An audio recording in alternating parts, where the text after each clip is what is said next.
Eu gostaria de fazer uma pontuação. Primeiro, nós precisamos, senhores deputados, da garantia de acesso ao crédito a todas as empresas brasileiras. É preciso que o governo, através do BNDES, ou talvez assuma a responsabilidade das garantias necessárias para a tomada de crédito das micro, pequenas, médias e grandes empresas. As exigências dos bancos têm sido o principal entrave para o alcance dos valores já disponibilizados pelo governo. De acordo com os dados do Banco Central, até segunda-feira, por exemplo, apenas 3,7% da primeira medida ostensiva aprovada pelo governo foram liberados deste valor. Apenas R$ 1,480 bilhões em empréstimo para 63 mil empresas. De mais de 1 milhão de empresas, apenas 63 mil tiveram acesso a estes recursos.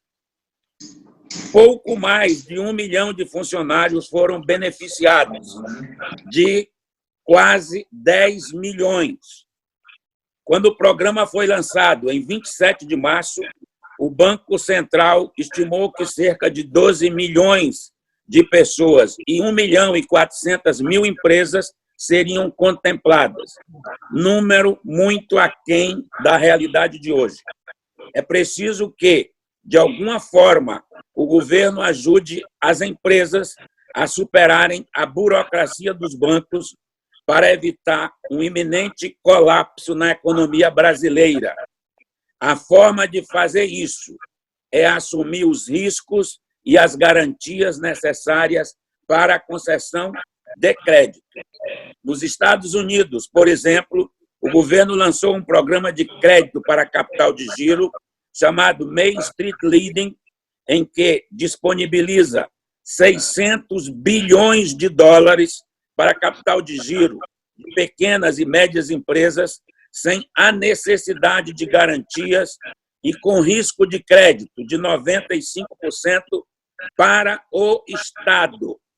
Uma outra linha, chamada Paycheck Protection, disponibiliza 349 bilhões de dólares para pagamento de micro e pequenas empresas, com risco de crédito de 100% do Estado.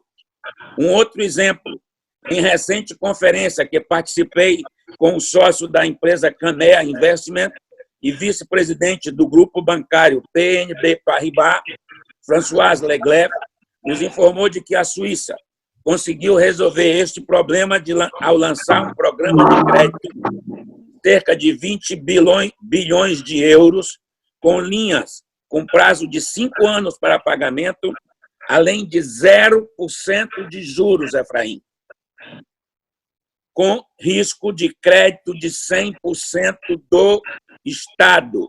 Ou seja, se houver inadimplência, o prejuízo é do Estado, que significa da nação, e não dos bancos privados. Por fim, temos notícia de que, em Portugal, o governo também disponibilizou uma linha de 4,5 bilhões de dólares com risco para o Estado para socorrer empresas de todos os setores da economia. Auxílio emergencial às empresas. Caso não julgue viável assumir os riscos de crédito, outra opção seria garantir às empresas um auxílio semelhante ao que foi dado à população de baixa renda. Os empresários precisam de dinheiro em caixa para conseguir sobreviver e retomar suas atividades, quando autorizadas a isto. Acabamos de ouvir uma informação do presidente da Associação dos Shopping Centers de que o Estado de São Paulo não abrirá o seu comércio, as suas atividades econômicas, antes do mês de julho. isso vai ser um desastre. Os empresários, se não for através de crédito, eu estou falando do auxílio emergencial às empresas, que seja através de um auxílio dado diretamente pelo governo, que seja creditado direto na conta das empresas. Retomada da economia. Precisamos pressionar o governo federal, mas, e principalmente, os governos dos estados, para que seja autorizado o mais imediatamente possível a plena reabertura do comércio em todo o país, ponto, seguindo protocolos de segurança e saúde. Nenhuma empresa brasileira, seja de que tamanho for, consegue suportar mais tempo fechada sem entrada de dinheiro no seu caixa. Veja bem, nós, a UNEX, a Iniciativa Privada Brasileira, não está pedindo que o governo autorize-nos a abrir imediatamente o comércio, as indústrias, o serviço, sem que tenha um protocolo de segurança. Mas também é necessário que nós tenhamos recursos para a sobrevivência das empresas.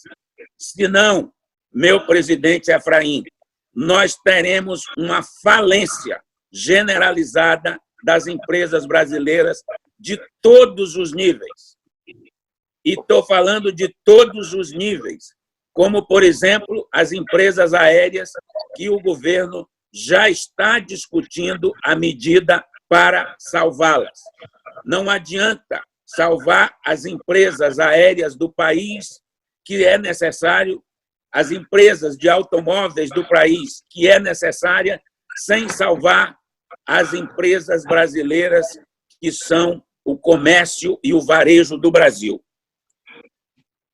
Milhões dessas empresas já estão à beira da falência e as consequências para a economia brasileira serão desastrosas se não conseguirmos agir imediato. Por isso, nós estamos fazendo essa live hoje com o apoio da nossa Câmara de Deputados e do Senado do Brasil, que é onde se discute e se muda as leis do país. Temos que entender que estamos vivendo uma guerra. Temos que salvar as pessoas físicas, mas temos que também salvar as pessoas jurídicas.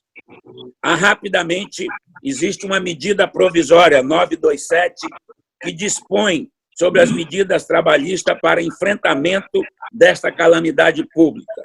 Isso já foi decidido no Supremo Tribunal Federal, mas, no entanto, precisamos da atenção dos senhores parlamentares para este ponto, que dá imensa insegurança jurídica aos empresários dos serviços essenciais. Foi tomada uma decisão de que, com o coronavírus, as empresas seriam responsabilizadas pela não participação dos empregados nas atividades. Por fim, eu queria agradecer ao deputado Orlando Silva, que é relator da medida provisória 936, que finalizou recentemente o entendimento de que a retomada econômica terá um ritmo diferente em cada setor e pode demorar mais tempo do que isso em alguns casos. Por isso, abriria a possibilidade de o governo federal avaliar a situação de cada setor para definir se é preciso estender os acordos em determinadas atividades econômicas ou não.